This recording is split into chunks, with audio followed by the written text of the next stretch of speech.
The FIFA World Cup is the largest and most prestigious sporting event in the world, racking in a viewership of literally more than half the population on Earth and igniting the imagination of those whose countries are fortunate enough to participate in it. The World Cup brings together the best footballing nations from around the world, aside from Italy, to battle it out for the most prestigious trophy in sports. But me? I couldn't care less. A bunch of dudes kicking a ball and falling over? Not for me. And it's not that I actively dislike it, it's just that when your country's only qualified 5 times and have only made it out of the group stages once, you end up just not really giving a hoot. Countries battling it out for the title of the FIFA World Cup champion sounds about as interesting to me as old bread. I mean, out of fears of shadow people, hoarding copious amounts of long life milk and crippling debt, the World Cup doesn't even make it onto the short list of things that I care about. Sorry? No way, they have Jungkook performing at this year's opening ceremony. Oh, well in that case, I love the cup and everything it stands for. In fact, all I care about is when Shakira is going to record her next influential bot for me to shake my ass to. World Cup songs, World Cup anthems, the definitions and particulars are a little bit confusing as to what song fits what title, but in general, a World Cup anthem and song is an official set of tunes endorsed by FIFA to sort of set the mood of the tournament, as well as be used by official broadcasters and partners for promotional purposes. Although the World Cup has had songs and anthems since 1962, they've only been officially endorsed by FIFA since 1990. And there are some weird oddities mixed in there as well, like how in 2010 and 2014 they had official mascot songs, kind of like a WWE walkout, I guess. I didn't really figure out what that was supposed to mean or what the purpose of that was for this video, but we're just going to be talking about the songs linked with the World Cup and not pay too much attention to the terminologies. So if we ended up missing a song that you expected to see on here, that's why, but I'm pretty sure we've got our bases covered. So why do we care? The World Cup is arguably the largest, not just sporting, but largest event in the world, so accordingly there needs to be a little bit of a je ne sais quoi, a little bit of something extra, and I guess that's where the World Cup songs and marketing machine comes in. All in all, the World Cup anthems are designed to make the event feel special and give the non-watchers like me something to talk about. These songs almost all share common themes of inclusivity, world peace, world love, peace between nations, the spirit of competition, and a little bit of an ego lick for good measure. Over the past 50 or so years, the music associated with the Cup has become quite the time capsule for capturing the mainstream landscape of the music industry. Today, we'll be looking at the official anthems and songs associated with the Cup and ranking them accordingly using the finest of scientific measurements, the Mini Messi out of 10 scale. Now, I'd just like to quickly apologise in advance for my inauthentic pronunciation in this video. I can only speak English and I struggle to speak in general, so it's going to be really, really rough. All that I ask is that you try your best to look past it and also just try not to rip out your eardrums every time I pronounce a silent letter. Alright, let's go.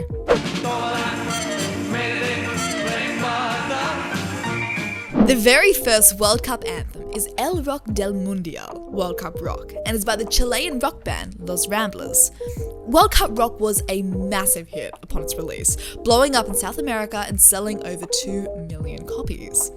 Written and composed by Jorge Roes, the band's director and pianist, the song had a reasonably short turnaround time. I mean, the lyrics were supposedly written in 3 days and the music was composed in just 1, which I find to be crazily impressive. World Cup Rock is part of Billboard's top 10 FIFA World Cup songs. As it should be. The song is grounded in almost surf rock roots and it gives off a high energy that logically fits with the loose shorts and oversized polo shirts which my brain associates with 1960s football, so I'm gonna give this one 8 out of 10 Messis. White and blue, he's World Cup Willie, we all love him too. England's addition to the World Cup anthem craze came in 1966 with World Cup Willie. World Cup Willie was the first mascot for the World Cup, which does pose the interesting question of which World Cup mascot would win in a fight. My money's on Tip and Tap, but let's not sleep on World Cup Willie. As well as being the mascot for the tournament, World Cup Willie also had the responsibility of being the anthem of the tournament. Written and performed by the legendary king of Stiffle, Lonnie Donegan, who, let's be quiet about this fact, is actually Scottish, World Cup Willie is an upbeat tune, albeit the audio representation of a cup of tea at your local bowls club. I'm going to give this one 3 out of 5. Mini Messi.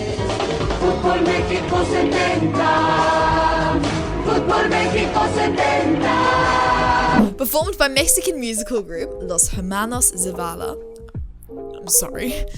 Football Mexico 70 is not exactly my favourite song on the list. However, I can't lie, it's annoyingly catchy as all hell. It's a real ear gusano. With a repetitive and easy to remember chorus, Football Mexico 70 has even the most single-lingual people singing along to the simple lyrics. But I don't know, the song just doesn't quite do it for me. It feels a bit bland and uninspired. I can't really describe it. I don't really have much to say here. I'm gonna give it 4 out of 10 Mini Messies.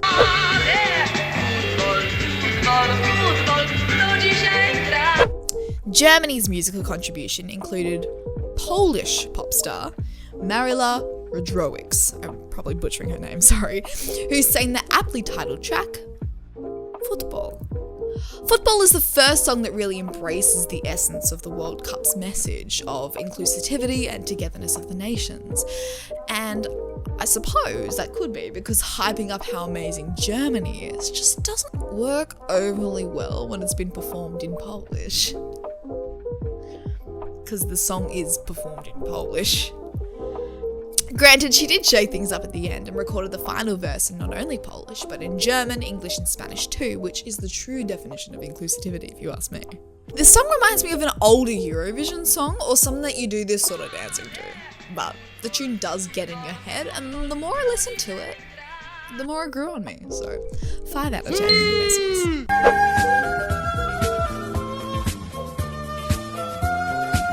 El Mundial, or in English simply the World Cup, is the orchestral soundtrack of the 1978 Argentinian World Cup. It was composed by the Buenos Aires Philharmonic, which is one of the most prestigious orchestras in all of Latin America. As for the song, hear me out, it sounds a bit like the backing track in the early stages of a JRPG. Something about it feels nostalgic, like I'm playing Dragon Quest or something.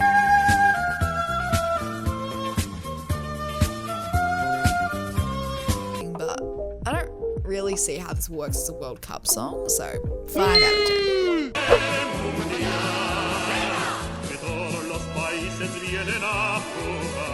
Keeping with the simple but effective naming convention of titling our World Cup anthem the World Cup, Spain's 1982 official song employs the talents of legendary opera singer Plácido Domingo and combines it with a fun Latin orchestral backing. Oddly enough, even though Domingo is able to perform in Italian, French, German, Spanish, English and Russian, go figure, this is one of those anthems that was recorded in a single language. At the very least, it is better than the previous Argentinian anthem, so 6.5 out of 10 Mini Messies.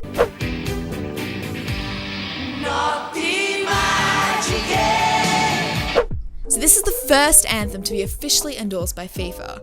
For the 1990 tournament, Italy released Un'estate Italiana, which they ever so kindly also released in not only Italian, but in Spanish and also in English. Fun fact, the Italian release wound up being the best-selling single in Italy from January all the way to September 1990. That's quite a while, can't deny that. Also, I love the music video. There is nothing more perfect to me than a dramatic performance taking place in front of an awkwardly edited mess of background visuals. Perfect. This is a song that I would love to see performed live in a karaoke bar, but it's only going to be earning 6 out of 10 Mini Messies today.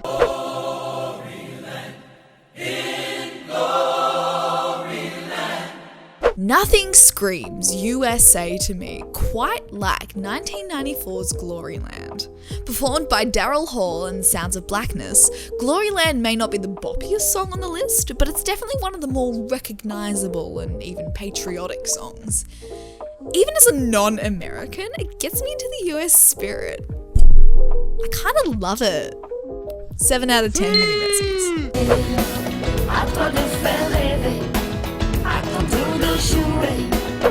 The official anthem for the 1998 French World Cup was La Cour des Grands, or in English, Do You Mind If I Play? Unfortunately for this song, it kind of got overshadowed by one of the most iconic official songs in World Cup history, which we're going to be talking about next. So, not to drag the chain, it's a pretty good anthem.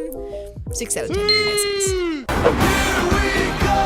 Ale, ale, ale! Go, Written by Desmond Child, Louis Escorlam, and Robbie Rossa, who also wrote Ricky Martin's smash hit Livin' La Vida Loca, The Cup of Life is that song. It's the #1 anthem that truly encapsulates the essence of not just the World Cup, but the essence of any sporting event. Martin stated in his autobiography, Me, "We chose and arranged the songs with the sole mission of getting the entire globe to dance and sing in Spanish." Just a reminder, this was for the French World Cup. It was a unique opportunity to introduce the charms of Latin music to the rest of the world. Again, at the French World Cup. And it did the job. The Cup of Life was a game changer for Latin music worldwide, being credited as ushering in the Latin explosion. There are multiple sources that regard the Cup of Life as the greatest World Cup anthem of all time. God, I mean, the awards and certifications speak for itself. The Cup of Life was massively successful in every way it could be. The song literally made Ricky Martin an international superstar. I'm basic. I love The Cup of Life. It's groovy and it's optimistic, and I just want to get up and jive whenever I hear it. So I'm gonna give it 10 out of 10 Mini Messies.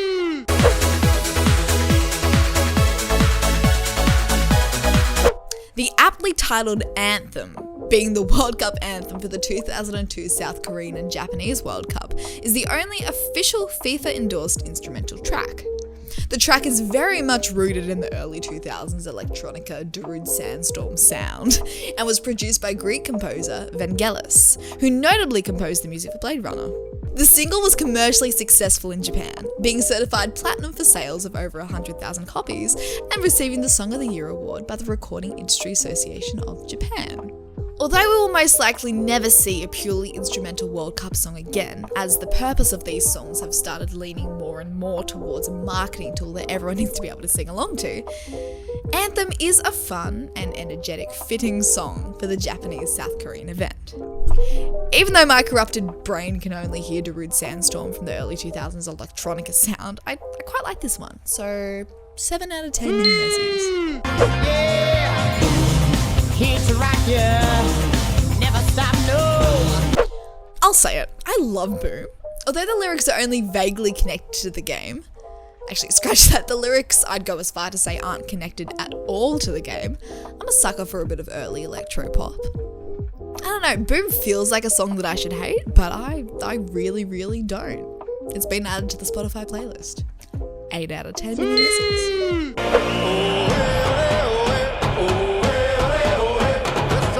Zita Chit von Dren, again, I'm sorry, was the official anthem for the 2006 World Cup held in Germany, and this translates literally into time that something spins.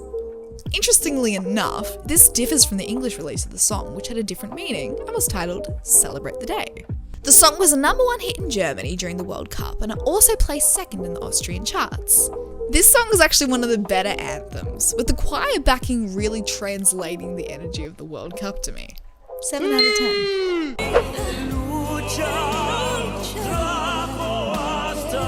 The Time of Our Lives takes a more slow and somber approach to the World Cup song compared to past entries. Performed by the Simon Cowell-created multinational operatic pop group, Il Divo, and featuring Toni Braxton, the song takes a more emotional view on what the World Cup means to the people. Complete with all the tropes that you'd suspect from an operatic pop group, being soaring vocals intermingled with clean instrumentation, this entry is definitely a unique footnote in the World Cup discography. I'm going to give it 6 out of 10 Mini Messies. That's the sound of a victory. So, this song's performed by R. Kelly? Yeah.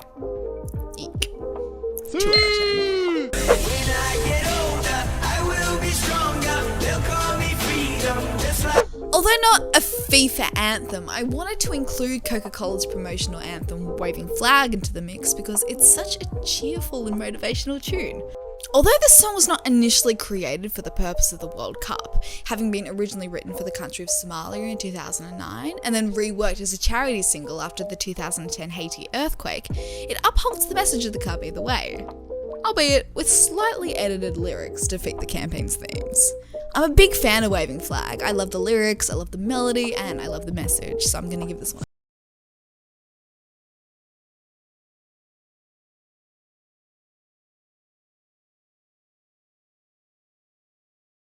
Zaminamina Zagrewa. Mina, waka waka, zamina mina sangalewa. And now I'm Shakira's Waka Waka, this time for Africa, needs no introduction. As of today, Waka Waka has 3.2 billion views on YouTube and has over 15 million downloads. It's without a doubt the most famous World Cup song ever. FIFA's choice for Waka Waka to represent South Africa in the 2010 World Cup didn't come without controversy though. The song received negative reception from the people of South Africa, who felt that Shakira was not the right person to represent the country's first World Cup, arguing that an African artist should have been assigned the role. During the kickoff celebration, the South African Football Association received further backlash again, as artists such as Alicia Keys, the Black Eyed Peas, and of course Shakira herself were scheduled to headline the FIFA World Cup kickoff celebration concert over South African artists.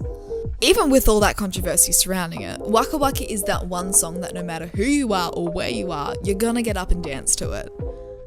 Unless you're part of that previous group that I was just talking about. Waka Waka's great. I love it. 8 out of 10 Mini Messis. Daramjito, or in English, We Will Find a Way, was the official 2014 Brazilian World Cup anthem. Performed by legendary guitarist Carlos Santana and featuring Wyclef Jean, Avicii, and Alexandra Pierce, this is, spoiler alert unfortunately, the last World Cup anthem that feels like it truly represents its host country.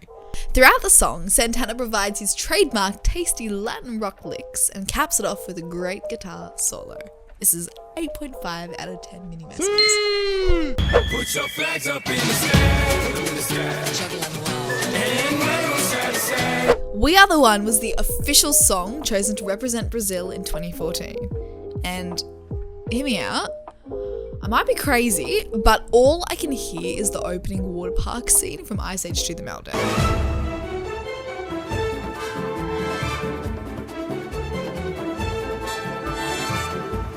Put your flags up in the sky. And wave 'em side to side. Featuring Pitbull, J-Lo, and Claudia Liat, the song is happy, upbeat, and guaranteed to get stuck in your head. Now, critics did ask, why was Cuban-American rapper Pitbull and Bronx-born Puerto Rican singer Jennifer Lopez chosen for the song when there are so many other great musicians in the land of bossa nova? And this is a great question. But to be fair, he is Mr. Worldwide. So I'm going to give this one 6 out of 10 Mini Messis. Live it up 'cause we got one life. One life, live it up 'cause we got one life. The Russian World Cup decided, yes, let's grab the most famous Russian musician in the world. Will Smith. That's hot. The song, performed by Nicky Jam and featuring Will Smith and Era Estrefi, is probably the most bland and generic World Cup song there has been, with next to no logical connection to Russia. The song was most definitely trying to leverage the uptake of Latin hip-hop music, but did so in an extremely synthetic nature and, again, with no logical connection with Russia. I'm gonna say this is probably the worst World Cup song. 2 out of 10 Mini Messis. The 2022 Qatar World Cup differs from previous years, as it features 6,500 migrant worker deaths since the bid was won. Oh, and it also features an official soundtrack rather than a singular official song. How crazy. The soundtrack currently consists of multiple tracks, which literally feel like they must have been shot on the same camera or produced by the same people or something. And these songs also continue the unfortunate trend of being quite disassociated from the host country, although not to the levels of 2018. The 2022 soundtrack, unlike the working conditions, is harmless enough, but I think no one's going to remember these in 2 years, as we're going to be focusing on the more, let's say, controversial topics of the 2022 World Cup. 3 out of 10 Mini Messis. And there you go. That was the official Mini Messi ranking of the best and worst anthems to come out of the past 60 or so years. If you enjoyed this video and you're interested in catching more, Bert and I would really appreciate it if you consider liking this video and subscribing to the channel so you don't miss any of our future uploads. Also, please let us know down below if you agree or not with any of our decisions. Anyway, that's enough of that. Thank you so much for watching.